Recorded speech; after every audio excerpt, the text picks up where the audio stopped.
Hello, everyone. This is Tom Fox back for another episode, and I'm thrilled today to have with me Marco Goldberg. Marco, first of all, welcome and thank you so much for taking the time to visit with me today. Thank you, Tom. It's a pleasure to be here. Could you tell us a little bit about your academic and professional background?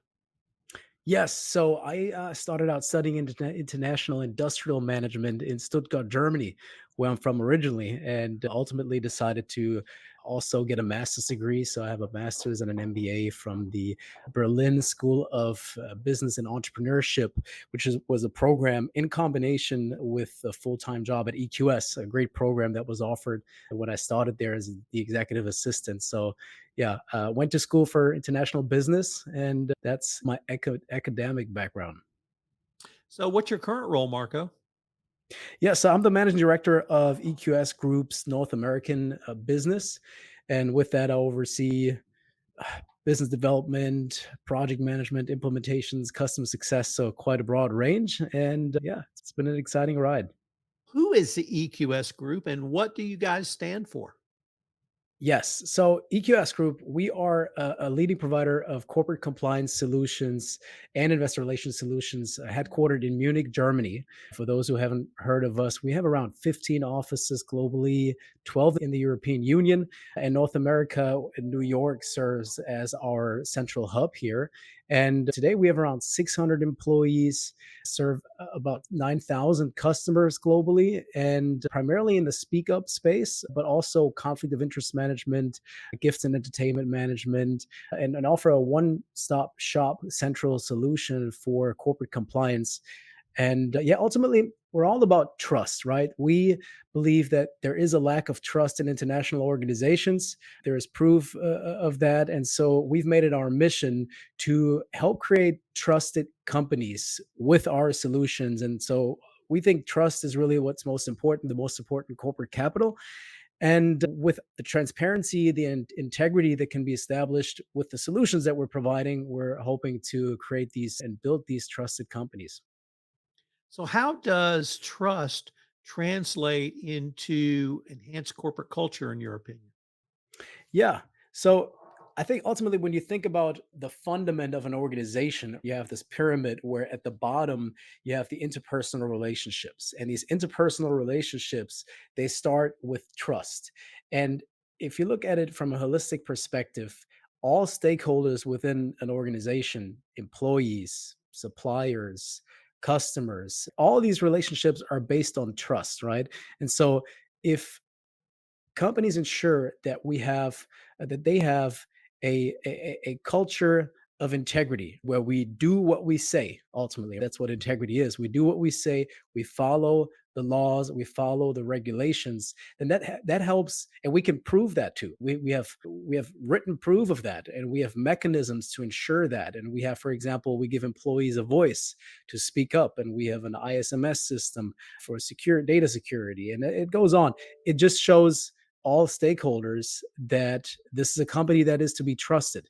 And so I think that's where, starting from a culture of integrity to establish that trust is critical. And that's how the correlation is there. So, how do you've talked about EQS as a company, but in liaisoning with compliance teams on your customer base, how do you help them create the trust that they need so that they're not known as Dr. No from the land of no or the land of business non development? Exactly. Yeah. So we are strong and we have our focus in a number of areas in corporate compliance. And how we ultimately help companies create trust is by offering secure and high performing software that allows companies to build this culture of integrity. And an example is our Speak Up solution, Integrity Line, where we offer a global Speak Up solution that's scalable, that's based on security, number one, and intuitiveness for the reporter and for the person actually looking at reports that are coming in. So the Speak Up side is one. And of course, being compliant and ensuring you have an auditable system that is compliant with all the global regulations, with the EU Whistleblower Protection Directive. Now, some changes, and we'll address that later, maybe in a little bit greater detail. But So the speak up side is one, managing conflicts of interest, helping companies and make it easy for employees to understand what a conflict is and to have an easy measure to disclose conflicts. The same for gifts and entertainment. So covering a wide variety of important compliance mechanisms and workflows, policy management being another one. And what we do is we centralize all of that on one platform, the our compliance cockpit, and that allows then to have all the data in one place, and in the future to be able to recognize patterns within your risk profile within the different areas of your compliance program. And ultimately we help them automating these processes, so be more efficient, have it all documented, and ultimately giving employees a central place, because oftentimes you have the problem that employees don't really know where to go. So ultimately, that's how we help, giving employees a voice with the Speak Up solution, making it easy for employees to disclose, understand policies, access all things approval related. And yeah, so ultimately improving the workflows to allow compliance professionals to be successful. And in addition to having it in an integrated platform, and you mentioned the ability to put everything in one place, I would also assume that leads to the ability to provide an auditable trail if someone wants to come in and say how something went from a whistleblower report to triage slash investigation to remediation if appropriate, or that sort of thing. Our solution is has an audit track on everything that happens. So on the speak up side, of course, as little as someone opening up a case and looking at a case, right? All of that is tracked. And of course, we ensure that the communication with the reporter after a report is submitted happens within the protected environment of the system, where you do have that audit trail. Or the same applies for example on the gift and entertainment side, right? Communication between the compliance professional and the employee, all of that is audit ready. And so essentially, if there ever is an audit, it's a click of a button and you have all the information of what happened at what time on a very granular basis. So that, of course, from a documentation perspective is huge. And we see some very large organizations and Fortune 100 companies that don't yet have the documentation or at least the audit readiness across their entire compliance program. And let me start with changes in regulatory framework, such as the EU Whistleblower Protection Directive.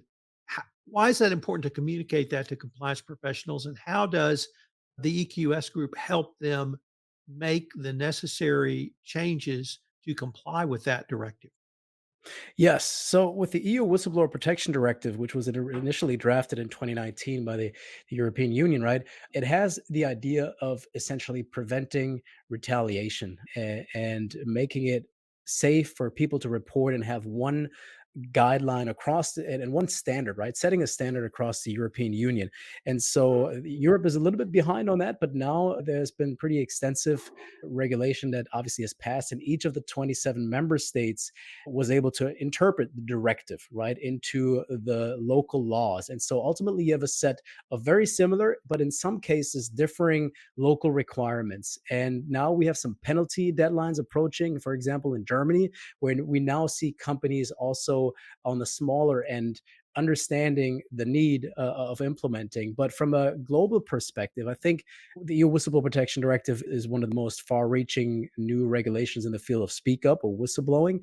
And it is important for global organizations, maybe US headquartered organizations that have substantial operations in Europe, to understand, with those penalties coming down the pipeline, what are really the requirements and how do we ensure we fulfill these requirements. For example, outside of the what's kind of commonly known, the acknowledgement and the feedback deadlines, the easy things, we have the need to train local compliance manager or case managers, experts in how to effectively investigate a case, how to prevent retaliation if a case is reported. And so you, for example, also have the requirement in countries like Italy or Sweden to offer local reporting versus central reporting to maybe a headquarter in the United States or somewhere else.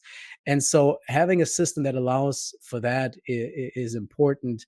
And with our roots being in Europe as EQS, we serve some of the largest companies in Europe that are very international.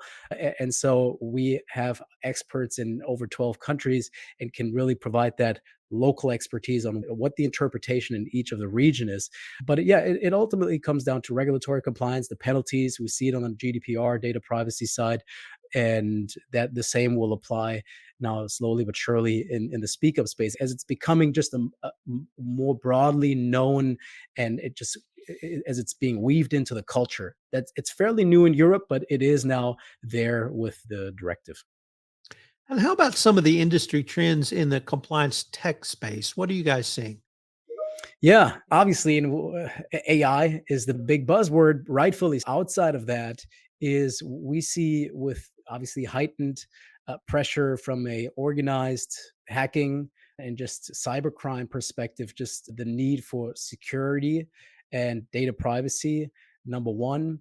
Outside of that, I'd say number two, just workflow centralization, right? Going from a place where we have different information sets in the compliance field in different silos, right? Maybe I have my speak up solution here, I have the data here, I have my risk management solution here, I have my gifts and entertainment solution here.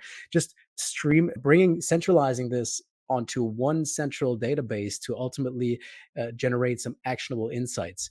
I'd say that's number two. And then, yeah, AI, we talked about it, number three. It's not going to, not only going to transform our daily lives, but of course also will impact how we run effective compliance programs. So that these are the three trends, the big trends that we see.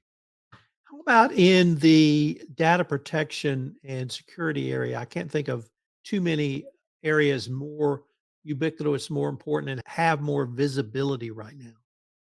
Yeah, yeah. It starts at ransomware attacks that we see across many industries, but it goes further to GDPR data breaches, generally data breaches. So there are countless examples, and we see the frequency also within our customer base. Right, we have about 9,000 customers. We see it increasing, and so the attention on security when building out a program, a compliance program, the importance, it just has to be placed very high. And so we've seen data breaches now even within our industry, and within the compliance software industry. And so for us as a provider of technology, it was always important. And having our roots in Europe, we always had two pillars. One was security, which is the number one value, and that has to be included in everything we do. And then number two, intuitiveness, right? You still want these systems to be easy to use. But from a security perspective, one of the main decisions that we made very, very early on to help is to hand over the encryption key to our customers, meaning we have no access to our customers' data. EQS, we have no access to our customers' data, and that adds just an additional layer of security. For example, when you think about the Patriot Act, right? If we were subpoenaed by a government, we are in no technical position to hand out data. The data is controlled and only accessible by our customers. And with that, of course, comes some downsides. We can't use it for marketing or benchmarking purposes. But that's a strategic decision where we place security above everything else because we understand how important, how the sensitive information, specifically in the speak up space, right? We're talking about some of the most sensitive information. And then, of course, it comes with just a strong and a well resourced ISMS management system, all the certifications in place, 27 ISO certificates, ISAE 3000, external penetration testing. All these things become much more important because the cost of a data breach has increased as well quite substantially. And so that is, yeah, just something that has been second thought in many cases. Yes, there's a mandatory IT security check, but it's not a first or maybe a priority for a lot of compliance teams. And I think that seeing what's happening, I think that is something where there will be more attention. Marco, this next question, I'm going to read it to you, but it is composed of so many different topics, issues, and even insights. And the question is, how can you create workflow centralization to derive actionable intelligence, which you can drive across an organization? So I want to break that down into workflow centralization, actionable intelligence, and then deriving it across the organization. How can or how does EQS Group help compliance officers really in all three of those areas? Yeah, it's a complex question, and I think it's obviously a big undertaking for any organization, and I addressed it earlier a little bit.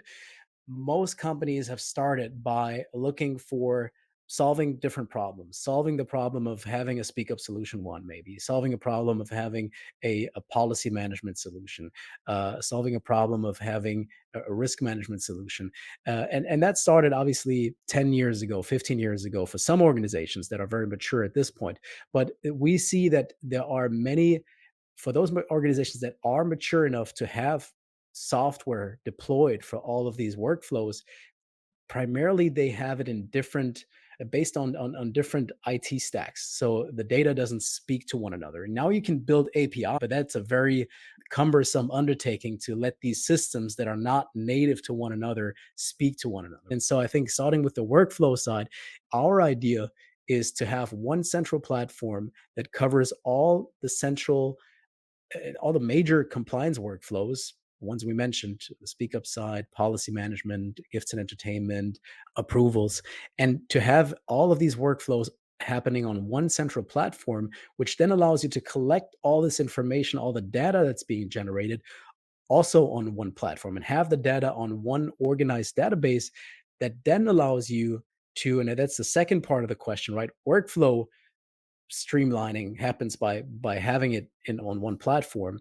But then how do you actually get the information, right? You put yourself in a position to have all the data in one place, and with that you can then start to look at pattern recognition, right? Where do we see patterns? Maybe an employee that's mentioned in a report that also has received a higher number of gifts, for example. So we can start now, go from a siloed to a centralized database of information.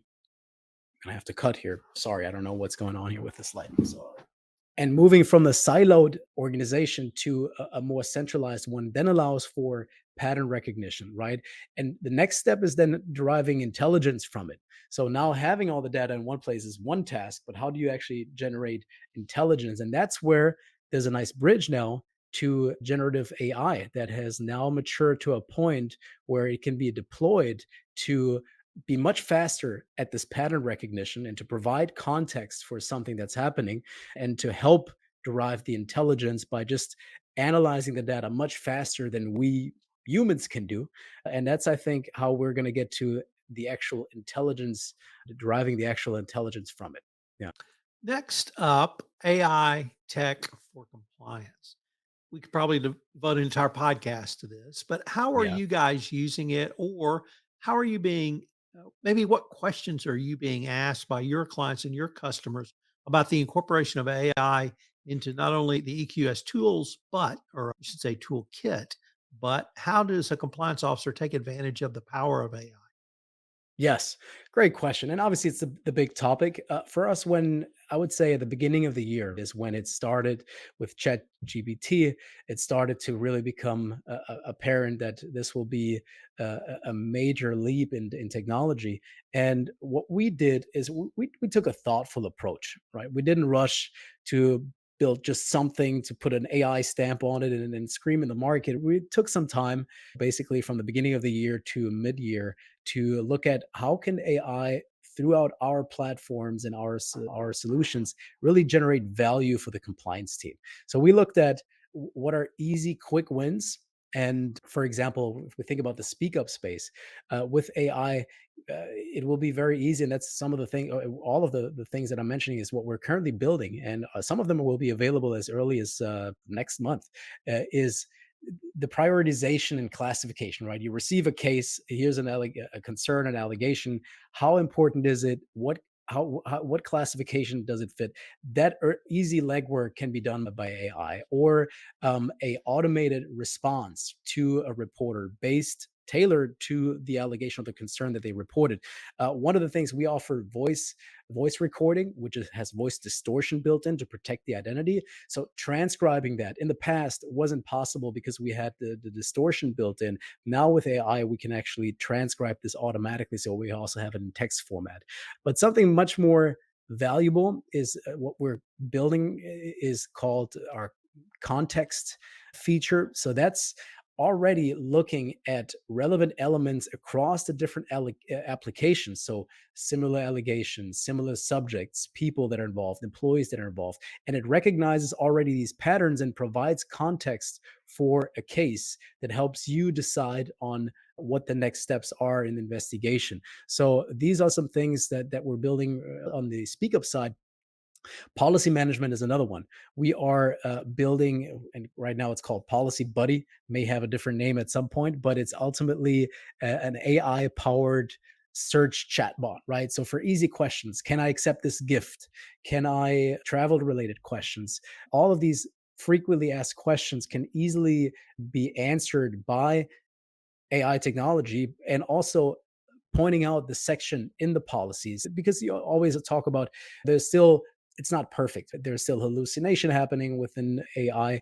And so you have to make sure that you still have the relevant checks and balances in place to point employees to the right section, telling them what the ultimate answer is, but still providing context of here's the actual policy section where your answer is living, right? These are some of the really exciting things that we're building, and that's what, and we're answering obviously questions by customers. We did a good number of interviews on where customers also see values, suggestions, and prioritize it based on that. So there's a couple of really exciting, and not just exciting, really just value generating tools that are coming down the pipe that wouldn't be possible before without that technology existing.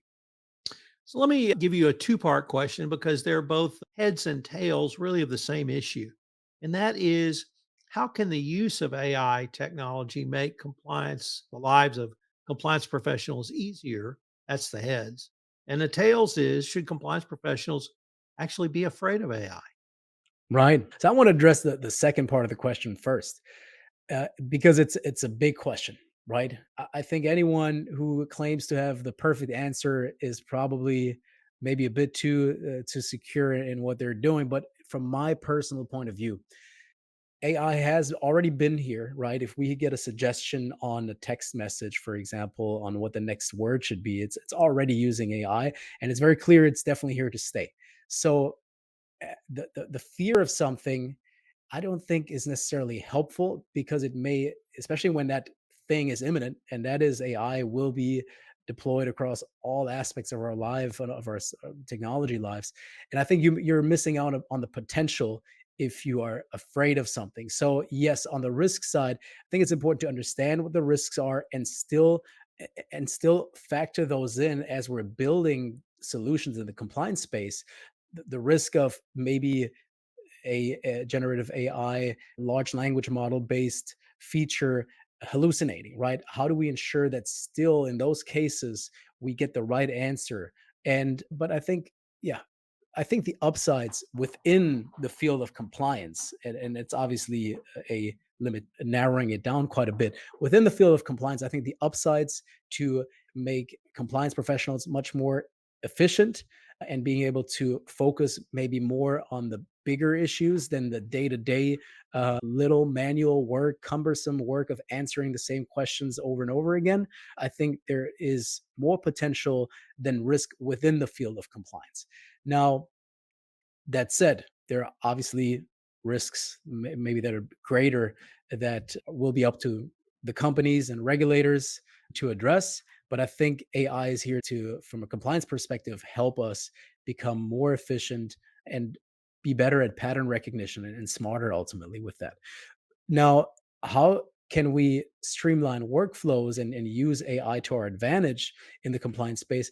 Some of the things that I addressed earlier, right? Just a lot of manual work that had to be done manually before can now be automated. And that frees up time to look at what's our risk profile, what are the patterns, where do we possibly have to invest more in training, right? Being able to spend more time on the actual analysis and generating intelligence and then acting on it, and less time on manual work, manually transcribing something, manually maybe anonymizing a case that has come in. That's another feature that we're building right now. So these are some examples of how AI will help us just become more efficient, and with that have more time to focus on the things that matter. Let me ask you to turn your head down the road to perhaps 2030. And where do you see the evolution of tech and compliance, AI and compliance, and just the general evolution of compliance from where you sit? Yeah, it's obviously always a big question looking so far. Now we're in 2023. It's only what 7 years until then.